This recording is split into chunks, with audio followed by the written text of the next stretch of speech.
Malgré le ralentissement de la croissance du produit intérieur brut mondial, estimé à 3,5% en 2019 contre 3,8% en 2018, chiffre publié par le Fonds monétaire international, la conjoncture économique prend une allure positive au Congo. La réunion du Comité monétaire et financier national intervenue le 18 mars juge la santé de l'économie congolaise favorable. Il faut noter que la situation économique du pays est bonne.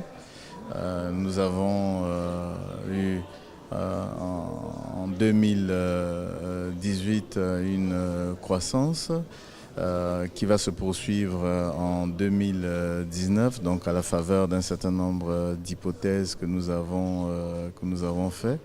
En ce qui concerne donc l'année 2019, les perspectives de croissance, nous pensons que on sera autour de 1,9% de croissance, et en ce qui concerne l'inflation, on sera à peu près autour de 2%.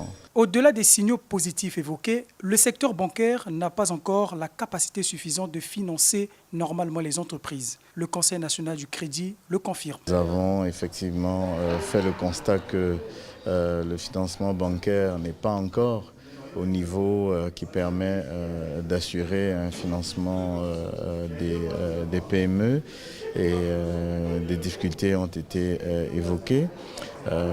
Au niveau du marché des capitaux, nous avons constaté que le marché interbancaire continue de ne pas fonctionner correctement, il n'est pas dynamique.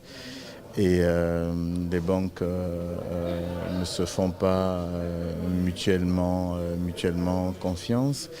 Et la Banque centrale a donc mis en place un certain nombre de réformes pour justement apporter la confiance entre les banques afin qu'elles se prêtent des capitaux entre elles. Une nouvelle importante notée par ces experts financiers est celle du niveau de la dette extérieure de la République du Congo, qui est descendu à 80% en 2019 contre 117% il y a 2 ans.